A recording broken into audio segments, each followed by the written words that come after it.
In the world of military power, there's this club, and it is so exclusive you can count its members on one hand. It's the group of nations that have mastered the dark art of invisibility, the tech to make a 20-ton war machine just disappear from radar. This is the fifth-generation stealth fighter club.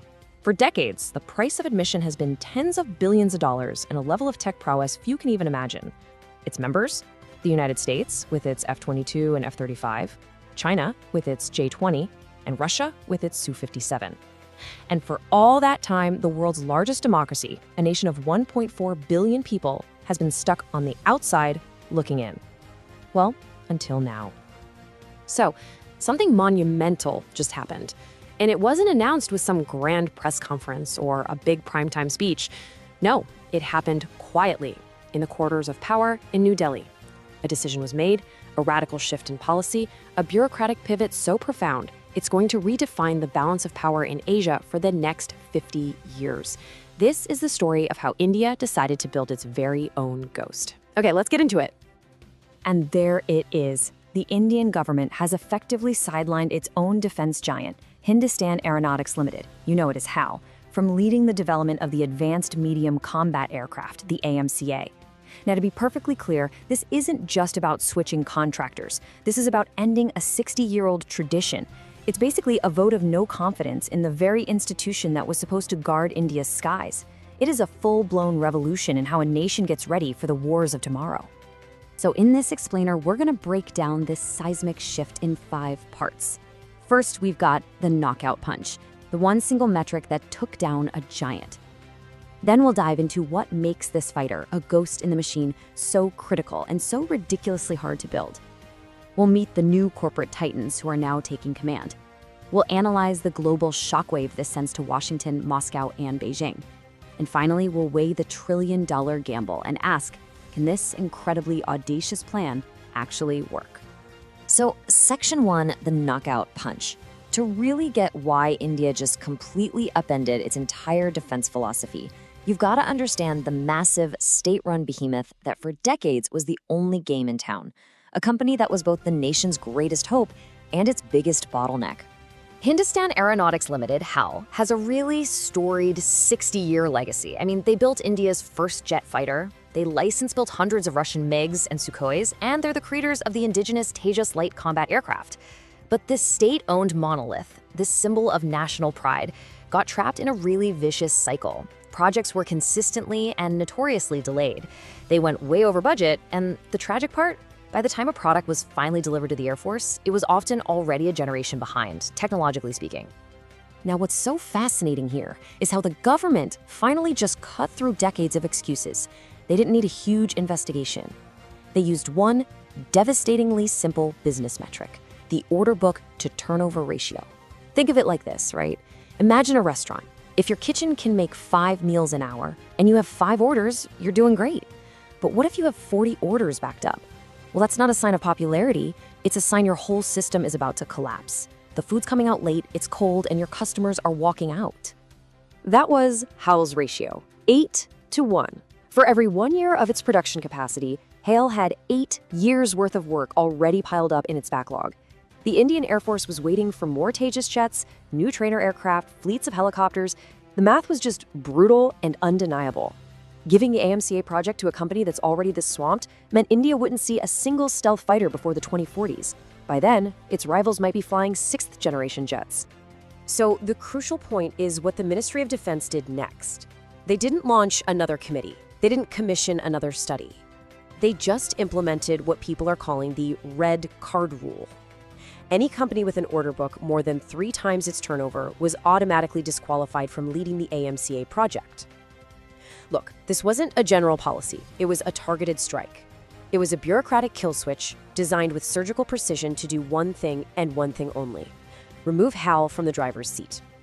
Okay, let's move on to our second section, because this is where you see how it all builds. A ghost in the machine. Why is this aircraft so phenomenally difficult to build? And why, for India, is getting it right a matter of absolute national survival? We're not just talking about an upgrade here. This is a leap into a completely different dimension of warfare. You see, building a 5th-gen fighter means you have to master 3 nearly impossible technologies. First, stealth.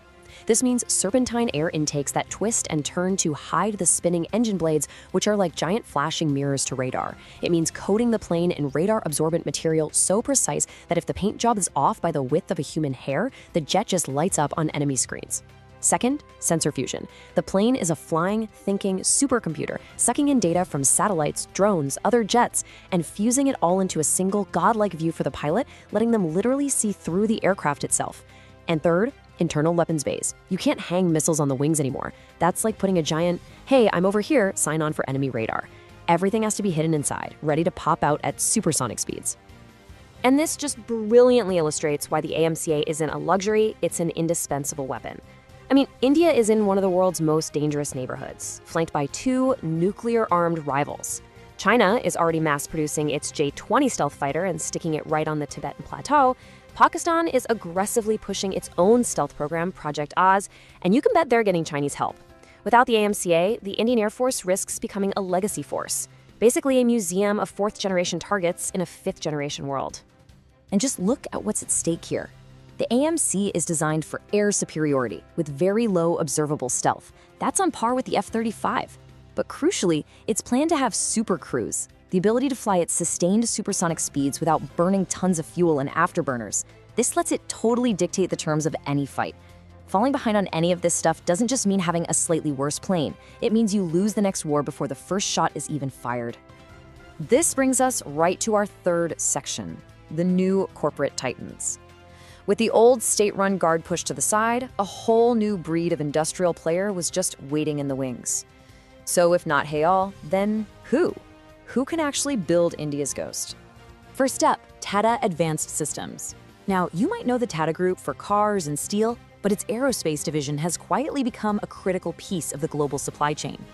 They already build the entire fuselage for Boeing's Apache attack helicopter and the wings for Lockheed Martin's F-16. I mean, they are trusted by the best in the world. And more importantly, they bring a modern, software-first, Silicon Valley kind of mindset to a field that's now way more about processing power than it is about horsepower. The second major contender is Larsen & Toubro, or L&T.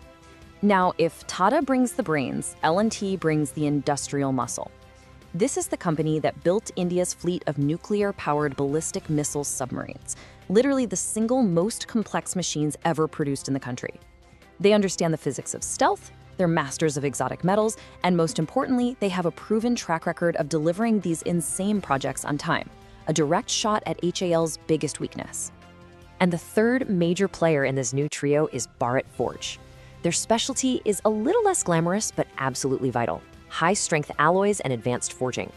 A stealth fighter's airframe and landing gear have to withstand these unimaginable forces, pulling up to 9 times the force of gravity.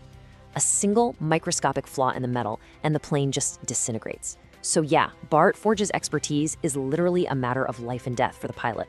So here's the government's master plan. Create a new company, a special purpose vehicle, or SPV, to manage the whole AMCA project. And this is the revolutionary part. The private sector, companies like Tata and L&T, will own the majority stake, at least 51%.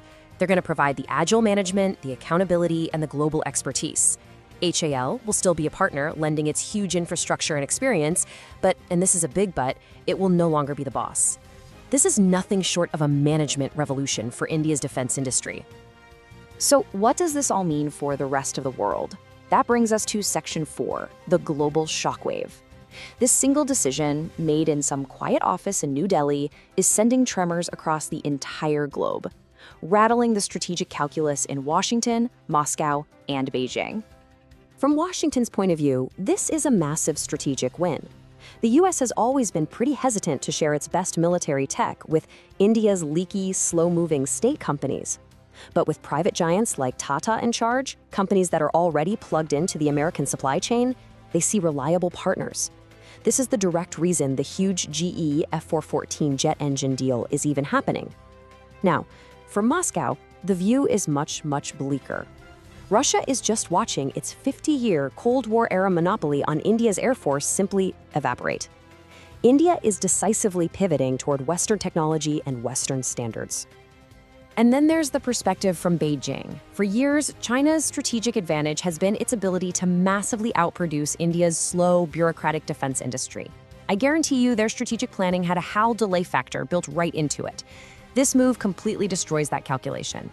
What happens when India starts applying the same private sector efficiency that made it a global IT and pharma powerhouse to building fighter jets? Well, that gap between the dragon and the elephant could start to close very, very fast. Which leads us to our final, and let's be honest, probably the most important section, the trillion-dollar gamble. We have to pull back from all the grand strategy and just ask the cold, hard question. This all sounds great on paper, but can India's private sector actually pull this off? We have to be realistic here. There are massive hurdles. First, the engine. Even with the US deal for GE engines, that's just a stopgap. The ultimate goal of a truly homegrown Indian engine that can supercruise is still a decade away, best case. Second, the mind-boggling cost. The US F-35 program is going to cost over $1.7 trillion. A project this big needs sustained multi-billion-dollar funding that can survive changing governments and budget cuts. And third, the L1 trap. For decades, Indian defense buying has often defaulted to the lowest bidder, a process known as L1. In stealth technology, where quality and performance are everything, the cheapest option is almost always the most dangerous one. But at the end of the day, this decision is about so much more than just building a plane. It's a declaration of intent. India is signaling to the world that it is done with the old, slow Soviet model of state-run industry. It is ready to embrace a dynamic, innovative, Western-style military-industrial complex. It is a statement that India is finally ready to build the tools it needs to become a Tier 1 global power.